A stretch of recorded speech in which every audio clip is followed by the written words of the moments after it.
नमस्कार। और आज के इस विशेष वार्तालाप में आपका स्वागत है।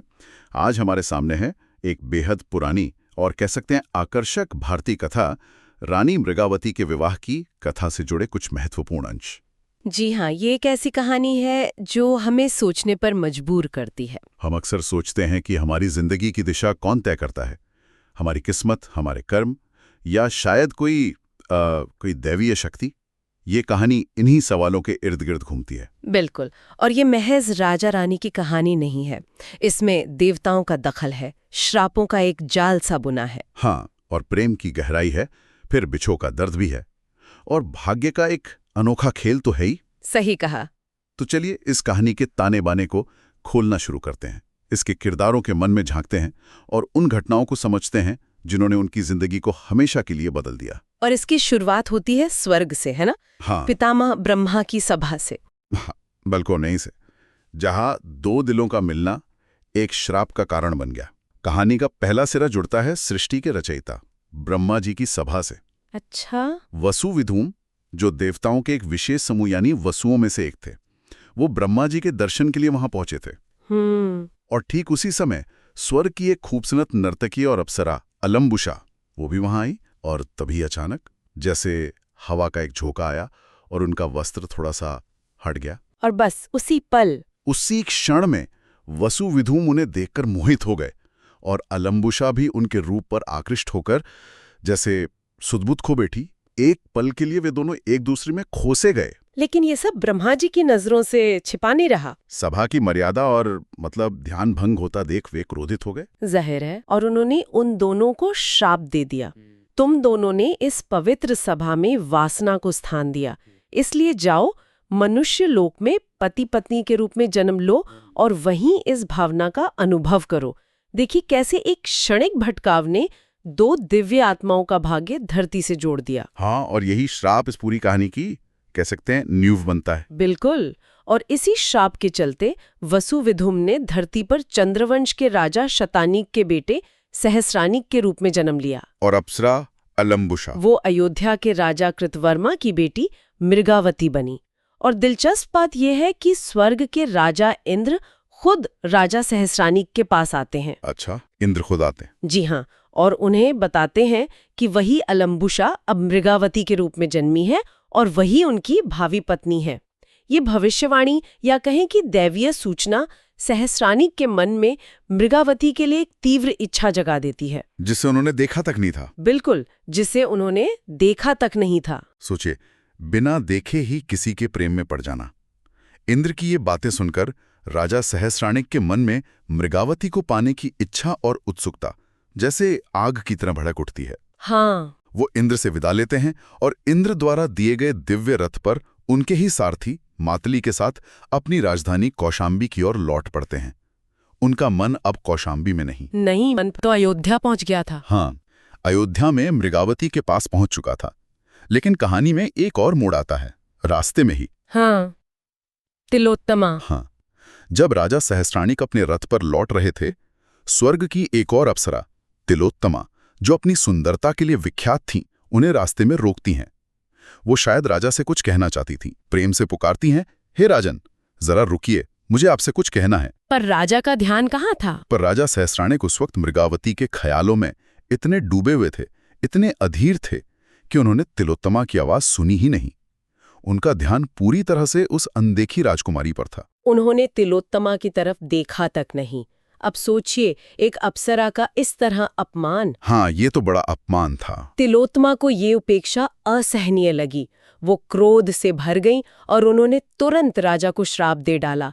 हे राजन, जिस मृगावती के मोह में पड़कर तू मेरा तिरस्कार कर रहा है, सुन, तुझे उसी मृगावती का 14 वर्षों तक वियोग सहना पड़ेगा। 14 वर्ष? ये तो बहुत लंबा समय है। बहुत लंबा। और ये श्राप कहानी में दुख और विरह का बीज बो देता है। और यहाँ कहानीकार एक बहुत ही नाटकीय तत्व जोड़ते हैं। क्या? तिलोत्तमा का ये भयानक श्राप सिर्फ इंद्र के सारथी मातली ने सुना। सच में? राजा ने नहीं सुना? राजा सहस्रानीक, जो अपने ही ख्यालों में गुम थे, उन्हें इस श्राप के बारे में पता ही नहीं चला। अरे, ये कितना दिलचस्प है ना, मतलब भविष्य की एक बड़ी विपत्ति की घोषणा हो चुकी थी, लेकिन मुख्य पात्र उससे पूरी तरह अनजान था। बिल्कुल, ये नियति के खेल का एक बेहतरीन उदाहरण है। कैसे अनजाने में की गई एक भूल, एक अनदेखी जीवन की दिशा बदल सकती है। बिल्कुल। राजा का शरीर तो मातलिक के साथ रथ में बैठकर कौशाम्बी पहुंच गया, लेकिन उनका मन, उनकी आत्मा जैसे अयोध्या में ही अटक गई थी। वे मृगावती के प्रेम में पूरी तरह गिरफ्त हो चुके थे। अपनी राजधानी पहुंचते ही राजा सहस्रानिक ने एक पल भी गंवाना उचित नहीं समझा। उन्होंने अपने सबसे भरोसेमंद मंत्रियों जैसे प्रधानमंत्री युगंधर को बुलाया। हाँ, युगंधर। और इंद्र द्वारा कही गई सारी बातें मृगावती के बारे में, उनके पूर्व जन्म के बारे में सब बता दी। उनकी उत्सुकता चरम पर थी। जाहिर है। उन्होंने फौरन एक दूत तैयार करवाया और मृगावती से विवाह का प्रस्ताव लेकर अयोध्या के राजा कृतवर्मा के पास भेज दिया। सोचिए उस दूत पर कितना दबाव होगा। हाँ, बिल्कुल। और जब अयोध्या के राजा कृतवर्मा ने ये प्रस्ताव सुना तो वे बहुत खुश हुए। सहस्रानिक एक प्रतापी राजा थे, चंद्रवंश से थे। हाँ, ये तो बड़ा सम्मान था। बिल्कुल, लेकिन फिर भी उन्होंने अपनी पत्नी रानी कलावती से सलाह लेना जरूरी समझा। और रानी कलावती ने जो बताया वो और भी आश्चर्यजनक था। क्या बताया उन्होंने? उन्होंने कहा, राजन, हमें मृगावती का विवाह सहस्रानिक से ही करना चाहिए। मुझे ऐसा लगता है जैसे सपने में किसी ब्राह्मण ने मुझसे यही बात कही है। ये देखिए, एक और दैवीय संकेत। अच्छा, मतलब सपना भी आ गया? हाँ, जैसे नियति खुद ही इस विवाह के पक्ष में माहौल बना रही थी। ये सपना एक तरह से ईश्वरीय सहमति का प्रतीक बन गया। रानी की सहमति मिलने के बाद राजा कृतवर्मा का उत्साह और बढ़ गया। उन्होंने सहस्रानिक के दूत को अपनी बेटी मृगावती की कलाओं का प्रदर्शन करवाया, उसका मनमोहक नृत्य दिखाया, मधुर गायन सुनवाया और उसके अद्वितीय सौंदर्य की झलक दिखाई। शायद वो ये जताना चाहते थे कि उनकी बेटी हर तरह से पराक्रमी राजा सहस्रानिक के योग्य है। हाँ, ये भी हो सकता है। और फिर एक शुभ मुहूर्त देखकर राजा कृतवर्मा ने अपनी लाडली बेटी मृगावती का विवाह पूरे विधि विधान से राजा सहस्रानिक के साथ कर दिया। कहानी में उनके मिलन का वर्णन बहुत सुंदर ढंग से किया गया है। कहा गया है कि उनका मिलना ऐसा था जैसे शास्त्र और बुद्धि का संगम हो। वाह, जो हमेशा एक दूसरे के गुणों को बढ़ाने के लिए होता है। ये सिर्फ दो लोगों का मिलन नहीं था, बल्कि दो राज्यों, दो परिवारों और शायद उन दो दिव्य आत्माओं का पुनर्मिलन था जो श्राप के कारण बिछड़ गए थे। हाँ, ये बहुत गहरा अर्थ है। विवाह के बाद कुछ समय तो बड़ी खुशी और शांति से बीता। इस दौरान राज्य में और भी खुशियां आईं। राजा के प्रमुख मंत्रियों के घर पुत्रों का जन्म हुआ। जी हाँ, वो तीनों बालक। प्रधानमंत्री युगंधर के यहाँ योग्य और बुद्धिमान योगंधरायन जन्मे। सेनापति सुप्रतीक के घर वीर रुमणवान का जन्म हुआ और राजा के करीबी मित्र विदूषक के यहाँ हाजिर जवाब वसंतक पैदा हुए। और ये तीनों बालक आगे चलकर राजा और राज्य के लिए बहुत महत्वपूर्ण साबित होने वाले थे। बिल्कुल। और फिर वो खबर आई जिसका राजा को बेसब्री से इंतजार था, मृगावती के गर्भधारण करने की। हाँ, कुछ ही दिनों बाद रानी मृगावती ने भी गर्भधारण किया। कहानी में जिक्र है कि पीले मुख वाली पत्नी मृगावती ने भी गर्भधारण किया, जो शायद गर्भावस्था के शुरुआती लक्षणों का संकेत है। लेकिन गर्भधारण करने के बाद रानी ने एक बहुत ही अजीब, बल्कि कहें कि चौंकाने वाली इच्छा जाहिर की। हाँ, वो इच्छा तो वाकई बहुत अजीब थी। वे खून से भरी बावड़ी, जिसे उस समय क्रीड़ावापी यानी खेलने या विहार करने के लिए बनी बावड़ी कहते थे, उसमें नहाना चाहती थीं। ये रुधिर से भरी हुई क्रीड़ावापी में गोता लगाने की इच्छा, ये इच्छा सुनकर तो कोई भी चौंक जाए। बिल्कुल। हाँ, ये वाकई एक असामान्य और थोड़ी डरावनी इच्छा थी। लेकिन राजा सहस्रानिक, जो अपनी पत्नी से बेहद प्रेम करते थे और धार्मिक प्रवृत्ति के भी थे, वे उनकी कोई भी इच्छा अधूरी नहीं छोड़ना चाहते थे। उन्होंने सोचा होगा कि शायद गर्भावस्था की वजह से रानी ऐसा चाह रही हैं। हाँ, शायद। तो उन्होंने सचमुच का खून इस्तेमाल करने के बजाय लाख और दूसरी लाल चीजों के गाढ़े रस से एक पूरी बावड़ी भरवा दी। अच्छा, ये उपाय निकाला उन्होंने। वो बावड़ी बिल्कुल ऐसी लग रही थी मानो खून से लबालब हो। उन्होंने रानी की इच्छा पूरी करने का रास्ता निकाल लिया। मगर होनी को कौन टाल सकता है? वही तो। जिस वक्त रानी मृगावती उस लाल रंग के रस से भरी बावड़ी में नहा रही थीं, आकाश में उड़ते हुए गरुड़ वंश के एक विशालकाय पक्षी की नजर उन पर पड़ी। गरुड़ वंश का पक्षी? हाँ, गरुड़ भगवान विष्णु के वाहन, शक्तिशाली और पौराणिक पक्षी माने जाते हैं। उस पक्षी ने लाल रस में सनी रानी को गलती से मांस का एक बड़ा टुकड़ा समझ लिया। अरे बाप रे। और पलक झपकते ही वो नीचे उतरा, रानी को अपने पंजों में दबोचा और वापस आसमान में उड़ गया। ये घटना इतनी आकस्मिक और भयानक थी कि राजा सहस्रानिक इसे देखकर सन्न रह गए। अपनी आंखों के सामने अपनी गर्भवती पत्नी का इस तरह अपहरण होते देख उनका दिल टूट गया। उनका सारा धैर्य जवाब दे गया और वे वहीं बेहोश होकर गिर पड़े। कहानी में एक बड़ी मार्मिक पंक्ति है जो राजा के दर्द को बयां करती है। उस पक्षी ने केवल रानी को ही नहीं, रानी के प्रति अनुरक्त राजा के चित्त का भी हरण कर लिया। मतलब पक्षी सिर्फ रानी को नहीं ले गया, वो राजा के मन, उनकी आत्मा को भी साथ ले गया। उनका जीवन जैसे एक पल में उजड़ गया। हाँ, बहुत दुखद। कितना भयानक दृश्य रहा होगा वो। जब राजा को होश आया, वे पूरी तरह से बिखरे हुए थे।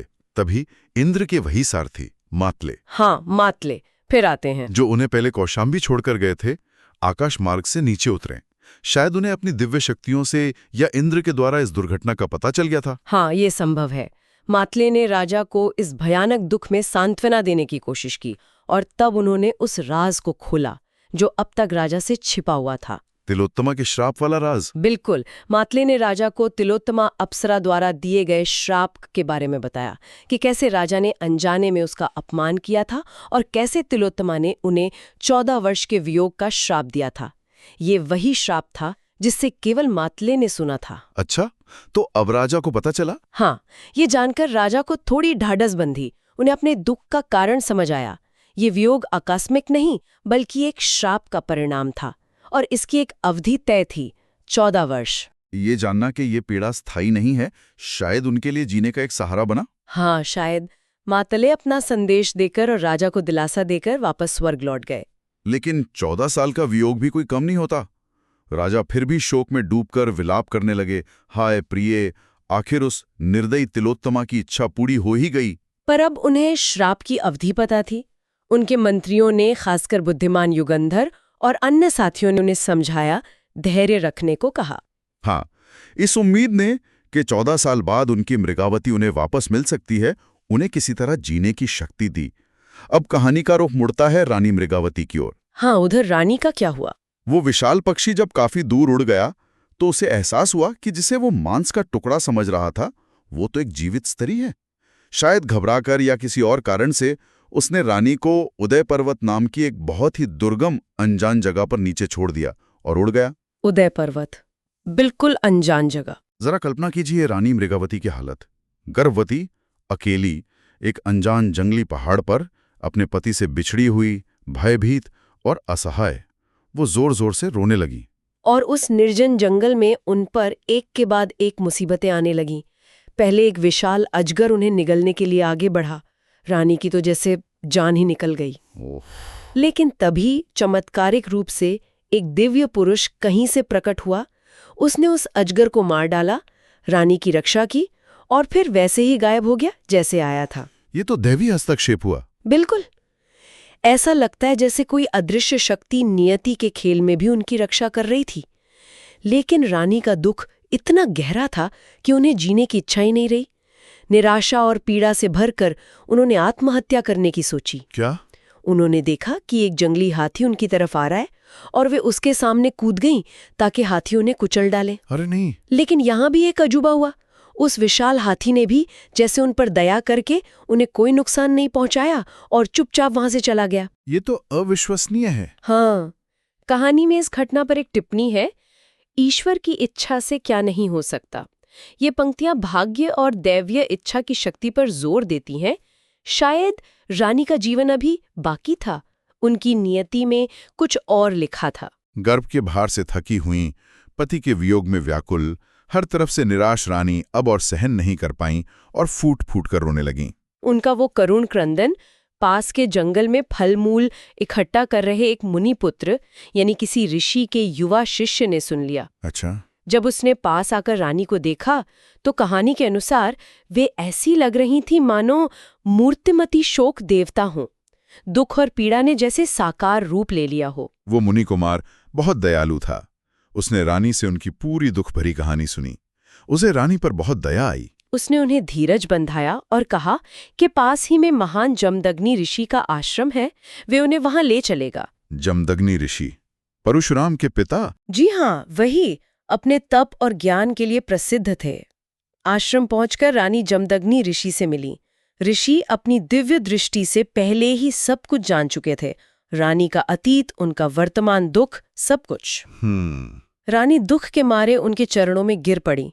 ऋषि, जिन्हें कहानी में मूर्तिमान आश्वासन के समान कहा गया है, यानी जैसे वो सांत्वना की प्रतिमूर्ति हो, उन्होंने रानी को उठाया। और फिर उन्होंने वो भविष्यवाणी की? हाँ, वो भविष्यवाणी जिसने रानी के जीवन में आशा की एक नई किरण जगा दी। उन्होंने कहा, बेटी, चिंता मत करो, तुम्हारे पिता के वंश को आगे बढ़ाने वाला तुम्हारा वीर पुत्र इसी आश्रम में जन्म लेगा। वाह! और इतना ही नहीं, समय आने पर तुम्हारा अपने पति के साथ मिलन भी अवश्य होगा। इसलिए अब शोक करना छोड़ दो और धैर्य रखो। ये शब्द रानी के लिए संजीवनी बूटी की तरह थे। बिल्कुल। ऋषि के इन आश्वासन भरे शब्दों ने पतिव्रता मृगावती को अपार शांति दी। उन्हें न केवल अपने भविष्य की दिशा मिली, बल्कि अपने पुत्र के जन्म और पति से पुनर्मिलन का विश्वास भी मिला। हाँ, और इसी आशा के सहारे वे उस पवित्र आश्रम में रहने लगीं, अपने बच्चे के जन्म और नियति के चक्र के पूरा होने का इंतजार करती हुई। तो ये थी रानी मृगावती के विवाह, उनके वियोग और उनकी कठिनाइयों की कहानी का एक हिस्सा, जैसा कि हमारे पास उपलब्ध अंशों में बताया गया है। हमने देखा कि कैसे दो श्राप, एक ब्रह्मा का और दूसरा तिलोत्तमा का, पूरी कहानी की घटनाओं को नियंत्रित करते दिखते हैं। हाँ, उनका प्रभाव बहुत गहरा है। हमने ये भी महसूस किया कि कैसे प्रेम और भाग्य किरदारों को करीब लाते हैं, फिर बेरहमी से जुदा कर देते हैं, और कैसे राजा सहस्रानिक और रानी मृगावती दोनों को ही अग्नि परीक्षाओं से गुजरना पड़ता है। सही कहा। ये कहानी भावनाओं के उतार चढ़ाव और जीवन की अनिश्चितता को बखूबी दर्शाती है। बिल्कुल। इस कथा में कई गहरी पहलू उभरते हैं। भाग्य और कर्म का वो जटिल जाल जिसमें पात्र उलझे हुए हैं। श्राप और वरदान कैसे जीवन को दिशा देते हैं। हाँ, और उस समय के समाज में पतिव्रता धर्म का क्या महत्व था। और शायद सबसे महत्वपूर्ण बात कि घोर संकट के समय में भी दैवीय सहायता या एक अदृश्य शक्ति की मौजूदगी की उम्मीद बनी रहती है, जैसे वो दिव्य पुरुष या जमदग्नि ऋषि की भविष्यवाणी। बिल्कुल, ये इसी उम्मीद का प्रतीक है। ये कहानी बताती है कि नियति भले ही कठोर परीक्षा ले, लेकिन अंत में आशा और पुनर्मिलन की संभावना हमेशा रहती है। और जाते जाते एक सवाल मन में उठता है, जिसके बारे में शायद हमारे श्रोता भी सोचना चाहें। इस कहानी में भाग्य और श्राप बेशक बहुत शक्तिशाली ताकतें हैं। हाँ, वो तो है ही। लेकिन क्या मानवीय भावनाएं, जैसे राजा सहस्रानिक का मृगावती के प्रति वो गहरा जुनून जिसके कारण उन्होंने तिलोत्तमा को अनदेखा किया, या फिर तिलोत्तमा का वो अपमानित क्रोध जिसने श्राप को जन्म दिया, हाँ, क्या ये भावनाएं ही उन दैवीय विधानों या भाग्य के पहियों को असल में गति नहीं देती? सोचने वाली बात है कि किस्मत के इस बड़े खेल में इंसान की अपनी भावनाओं, इच्छाओं और कह सकते हैं गलतियों का आखिर कितना हाथ होता है। ये वाकई एक विचारणीय प्रश्न है। नियति और मानवीय कर्म, भावनाएं, इनका रिश्ता हमेशा से ही जटिल रहा है।